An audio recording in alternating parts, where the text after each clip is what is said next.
Hello and welcome back to the Villa Filler podcast. I'm here as always with my good friend Dan Wiseman. Dan, the transfer of Rumour train, it just keeps chugging along, mate, doesn't it? Mate, we are the game finished yesterday. Well, yesterday at the time of recording on Sunday. Just over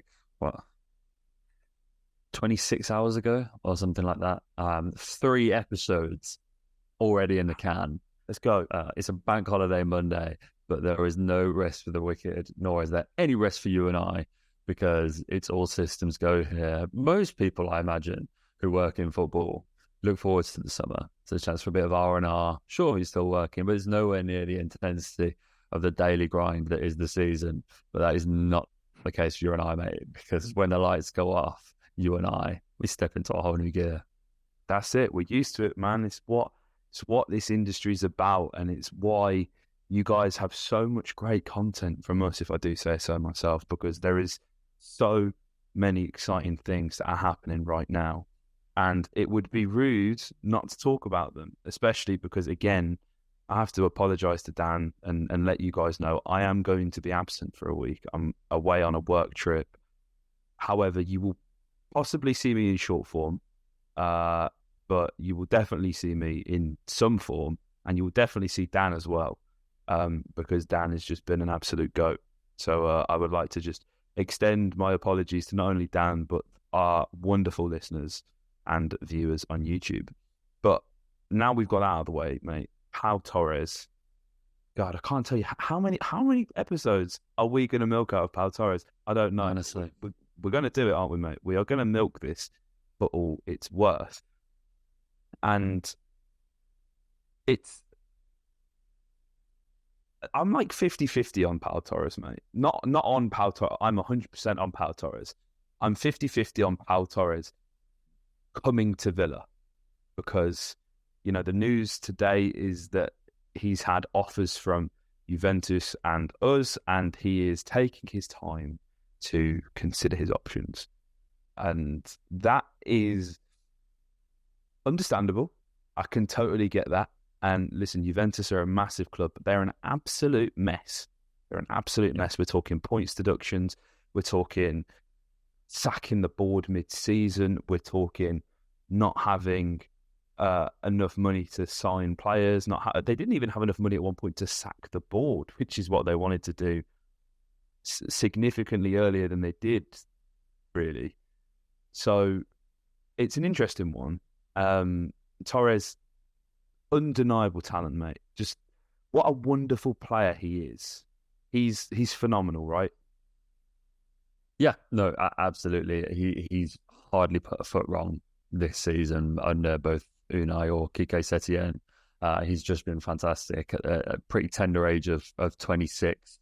As you rightly say, it feels like we've been speaking about him for so long, and I imagine there are several other teams, or fans of teams in the Premier League at least, that feel exactly the same, because it feels like he's not only linked to us a lot of the time, that you always see him handed about with Man United and teams like that as well that are in need of a centre-half. So, yeah, it feels like this might be finally the summer that we see him leave. And it's interesting when you talk about that comparison with Juventus, and, like, you know, the fact that he's sort of considering the two clubs is that, you know, as it stands, they will be in the same European competition as us as well. In that, you know, they're currently sat in 7th after those points deductions that you talked about. It's not them all the way down, out of the Champions League spots, out of the Europa League spots, and into the Europa Conference League spots in 7th. And obviously, there's still a round of games to play in Serie A. So the season's not quite done yet, and it could change. But it's quite amazing to think that, you know, I imagine there might be less of a decision to make if, say, Juventus were still playing in the Champions League or even the Europa League. You know, if you've got one club that, okay, the size of Juventus and they're playing in a higher tier of competition, then maybe, you know, that sort of swings his mind. But the fact they're in the same competition, and there's sort of this big element of doubt that's taken out of it by the fact that he would move to Aston Villa and play under a manager in Unai Emery that loved him so much in his time at Villarreal. I can see why it's maybe more of a conflicting sort of harder decision to make, at least. It's one of them ones, isn't it, mate, where Unai is almost like a father figure to him. You know, he sort of helps nurture him from a boy to a man in many ways. And, he is the quintessential Spanish centre-back, mate. When you think of Spanish centre-halves, you think of these wonderfully composed and elegant players who, wonderful range of passing. But he's also, to sort of caveat that, he's the modern centre-half as well, in terms of not only has he just got a good range of passing, but he's also looking at bringing the ball forward himself, not necessarily looking to progress the ball by passing it. He's somebody who's comfortable on the ball. He's left-footed. And, the numbers that I've got up here, mate, that just, they make me gush, and I'm reading them. He makes on average 5.83 progressive passes per 90, which puts him within the top 4 percentile of centre-halves in the whole world. He's managing 2.25 progressive carries per 90, which puts him within the top 1 percentile of all centre-halves in the world, and 0.79 successful take-ons per 90, which puts him respectively in the top 2 percentile in the whole world. He is everything Unai Emery wants a centre-half to be. 1.24 shot creating actions per 90, which puts him within the top 7 percentile, which tells you that, not only is he looking after the ball, he's able to play that killer ball as well and really advance the team and create a serious threat from, such deep positions by comparison. Obviously, I think when we spoke about this before, mate, people have gone, oh, but what about Mings? Because obviously he's left-sided. Yep. If we sign him, we have 4 centre-halves. Yes. That are just deserve to start every week for a club, which is a really interesting predicament. And how do you manage that? But we can't let these sort of, imaginary problems get in the way of signing what is a Premier talent. Spurs, United, Man City, Barcelona really tried to push for him in January as well. So many of Europe's established elite clubs, and Tottenham, they're obviously not established and elite, are interested in this guy. So you just have to go out and get him and use the clout that we've got. Yeah, absolutely, mate. This is going to be one of the tricky things, isn't it, this summer, in that, okay, you have to flesh out a squad, and yes, we have to have a squad that can balance playing in the Europa Conference League and in the Premier League. But I think to do that harmoniously, I think you need a sort of hierarchy within the club, don't you? In that you sort of have to have a pecking order by position. Yeah. Because as you say, you have these 4 centre-halves, and I think that's a particularly tricky position, because I say it's a position that typically teams rotate in the least. And so, aside from goalkeeper, they're there too. Yes, of course. Yeah, I think with goalkeeper, you're fine, because I think Emmy will play the vast majority of games, and then the domestic cups, you sort of have your reserve goalkeeper in, who is Olsen at the moment. But with centre back, it's like you have the thing where you don't want to change them in game, and so. I think Carlos is an interesting one, because I'm interested to see what kind of level he can come back at. Obviously, not doubting him at all, but it's a massive layoff. Not only is it going to get time for him to get back to his best, it's going to take time for him to get back to sort of playing at a solid level, let alone the best of his ability, because there's been so much time off. And then once he's back, he's still got to go through that adjustment period, which he never really got when he came to England. And he's got to do that at the same time as recovering from this long-term injury. So I definitely think, whilst there are 4 centre-backs there at the club, it kind of feels a bit like, if we sign someone like Pau Torres, a bit like 3.5. Do you know what I mean? Yeah. Because it's like, just what a role is Diego Carlos ready to play in the immediate term? And obviously he's got a big summer now and a pre-season, which has coincided really nicely with what looks like a slow return to fitness. But, when we get back around to playing competitive games, what kind of level, where he's at, it's going to be really interesting to see. So centre-back is definitely a position that we need to address. But how that impacts someone like Mings and Konsa, who I think you can make an argument that both of them have been some of the most improved, not necessarily most improved, but most consistent performers under Unai Emery. where does that leave those two guys? And I think we're going to have a lot of this summer, really, aren't we, mate? In that we're going to be seeing players come in, someone at a striker, for example, to challenge Ollie Watkins. Is it someone that, do you push Ollie Watkins to the bench? Do you rotate in and out? But I mean, how are you going to attract a massive talent, one of Europe's premier strikers, to come in and say, okay, but you've got to start off playing second fiddle to Ollie Watkins? That's a bit of a tough sell. So we're going to have this problem quite a lot, I think. And also, like, what does it mean for Matty Cash? Because you spoke on the reaction video about Unfoyth and deploying an elbow right back, which is a position, you know, we've seen Esri play right back, and it's not been 100% convincing at times. But under Emery, it's a complete, you know, we're talking about a completely different manager, you know, with no disrespect at all, you know, aimed towards Dino. You know, he could probably coach Emmy to be a DM, couldn't he? You know, that's just that's just the level we're talking about. So does Esri go right back? Does Diego could Diego go right back?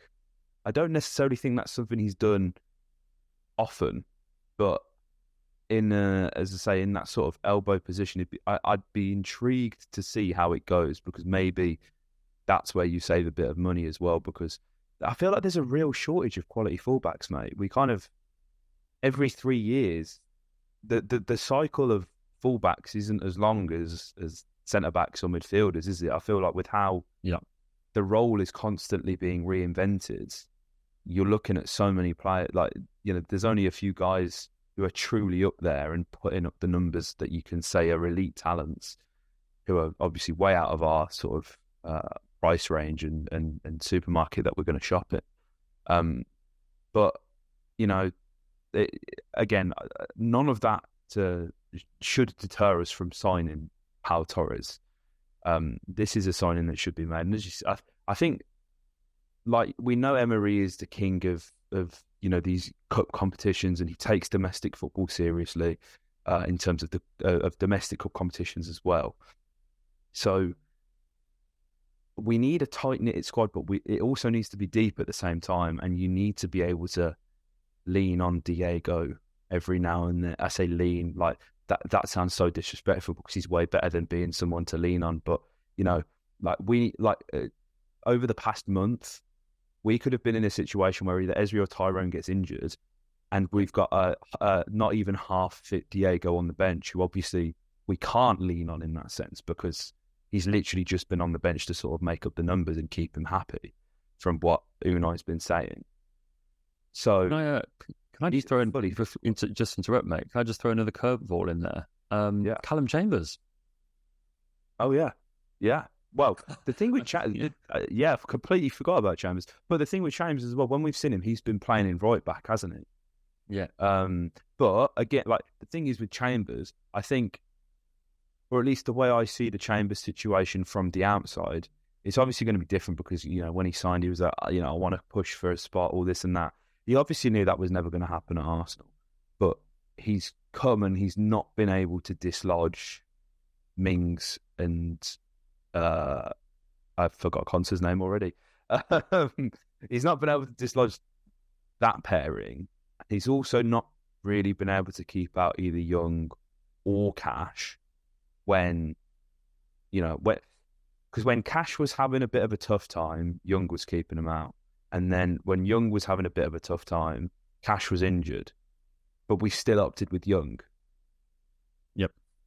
So I don't know, but what the very long and convoluted way of saying, I think Callum Chambers is happy with his role in the squad. I'm going to assume that, because he still has more of a chance of playing for Villa than he did at Arsenal. And as you mentioned, mate, with cup competition, you would imagine Callum Chambers plays in the early rounds of the FA Cup, the early rounds of the Carabao, or if you're rotating ahead of a big European game.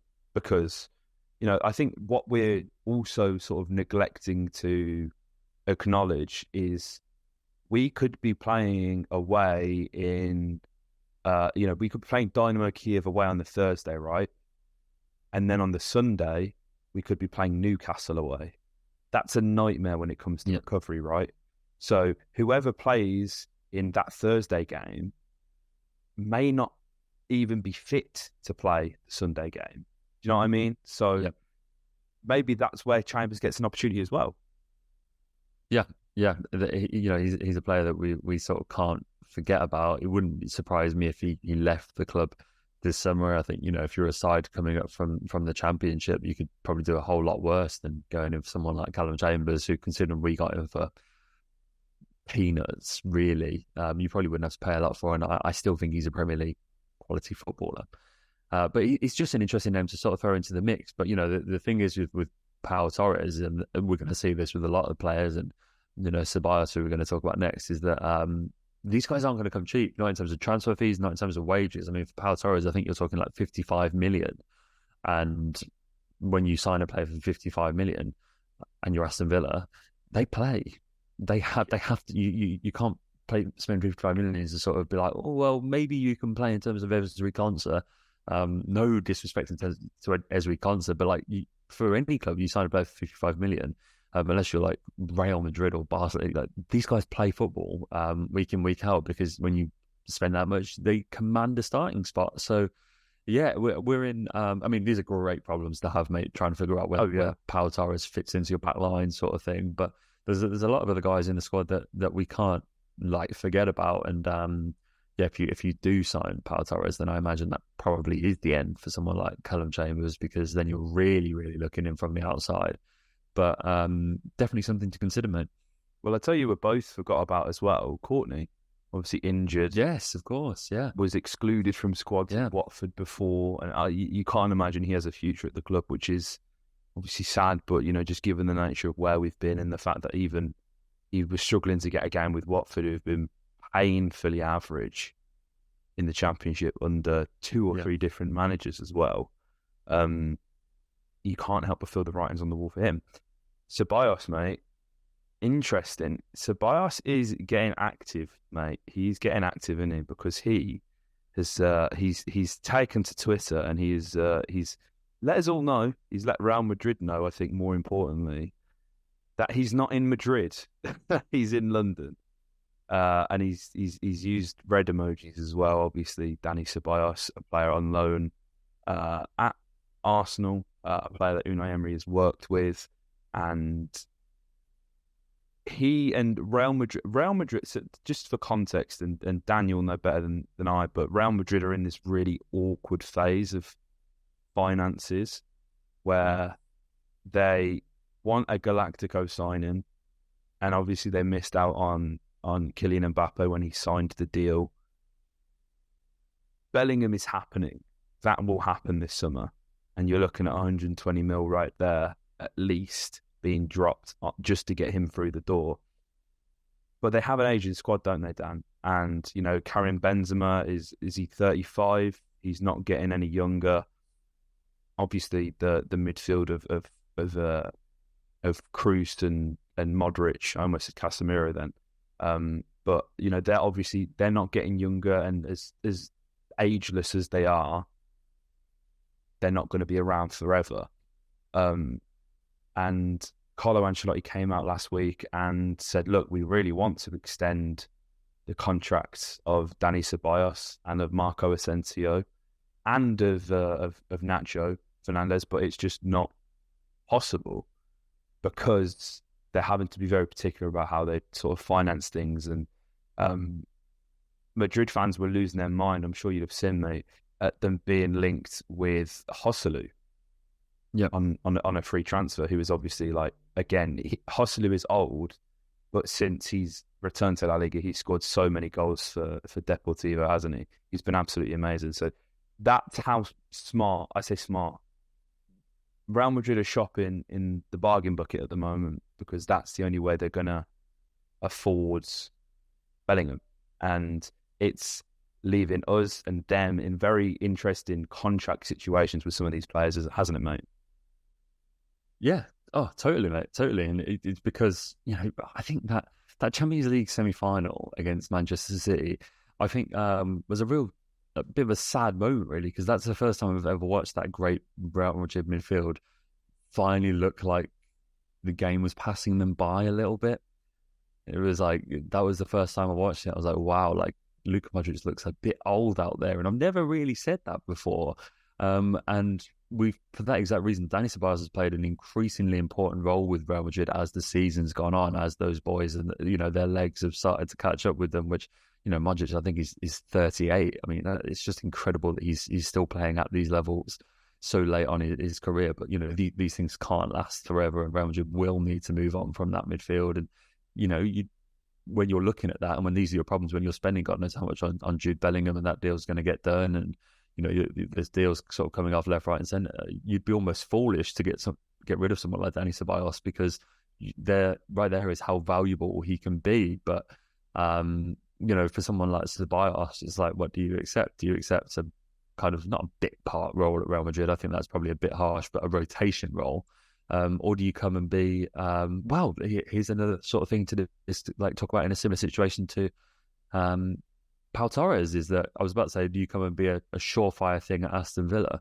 But that Villa midfield is a very tough thing to walk into right now. And it's interesting that Unai signed Ceballos on loan for Arsenal. I don't know why. Those two didn't cross over in my head, but it makes total sense now. They sort of feel from like a little bit two different eras almost, but obviously not. Unai did sign him, and it seems like Ceballos has got a couple of options on the table. Looks like Real Betis is an option as well, so there's an option to stay in Spain.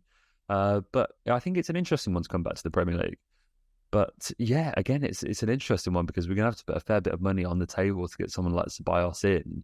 And if you're going to do that, you probably want someone that's going to really come in and impact that midfield. And so be sort of interesting to sort of figure out that dynamic in the middle there. I do think that the midfield is the one, I say position, it's multiple, but it's the one area that is not going to be sort of prone to upgrades. That's probably the most upgradable area, I think, because I don't want to dig anyone out because everyone's been fantastic, but Emmy's been off the boil the past 4 or 5 games, really. Has been playing a bit more of a reduced role, and when he came off the bench against Brighton, I didn't really feel like he offered a whole bunch, if I'm being brutally honest. That's not to say that he can't and won't and be an important part of this squad, because he absolutely will, because the squad is the key. But Dani Ceballos starts ahead of Emi Buendia, in my opinion. Dani Ceballos, would he start against John McGinn? I'm not necessarily sure. The levels we've been seeing Guinea play have been second to none, really, haven't they? But I think the idea is there's 4 spots in the midfield that are up for grabs, really, at any given time. And I think Guendouzi is maybe a given as to someone who we're going to sign. That gives you another good option to replace with McGinn, because I think Guendouzi would be more of an 8 than a 6 in the system. Then you're almost halfway there for your reinforcements, having 2 completely different midfields that you can field in getting someone like Ceballos. And when he came to the Premier League, it was very strange, because obviously it was the COVID year, and Emery brought him in, and then Arteta saw the season out, and he didn't necessarily set the world alight. But I don't want that to be a sort of a stick for us to beat him with, because you and I both know how quality this guy is, mate. And I'm just checking now. I'm fairly sure in the lockdown season, I'm fairly sure I watched him play when we beat Arsenal at Villa Park. From the press box, I'm fairly sure he played in that game, or in one of the games at Villa Park, because there would have been 2 over different times. So it's, this is a guy, he's not had the best of times in the Premier League, but he's also not had the worst of times. And I don't think there's ever a time in history where anybody turns their nose up at a Real Madrid player either, especially on a free transfer, which is, you spoke about 55 million. That's the release clause for Pau Torres, isn't it?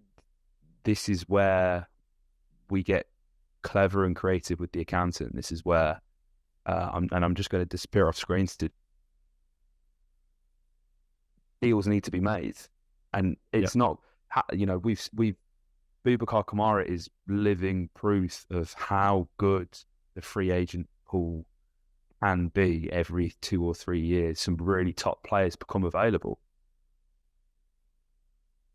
Yeah, no, exactly that, mate. Exactly that. And there feels like there's quite a few this year that we've been linked with, and that's smart. We picked up such a gem in the free agent market last year in Boubacar Kamara, and more often than not, it enables you to get the business done early as well. In that, you sort of approach player as the season's wrapping up, you can get it said and done, and have that signed off by the sort of June rolls around. And so it's a very, very interesting market to shop in, and it feels like, with that transitional period that a lot of Europe's big clubs are in sort of at the moment. We've sort of had links to a few guys across the continent, really.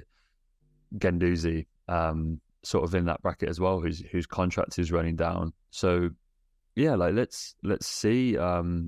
I think, it's going to be a very interesting summer in terms of piecing together the squad and figuring sort of who might supersede who. And I think with a few players in that midfield, you could probably make the argument as well that JJ and McGinn, we've seen them play really well when pushed up the field as well. And so you might want to try and separate them more so they can go and play higher up the field and bring someone in like Ceballos who can facilitate that. So there's all sorts of things to consider, particularly in that midfield where the sort of 4 positions that we play, if you like, are so interchangeable in many ways.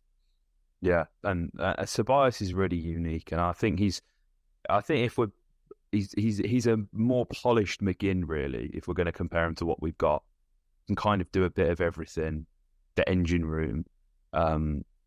So I'd adore him if we signed him. It'd be absolutely fantastic.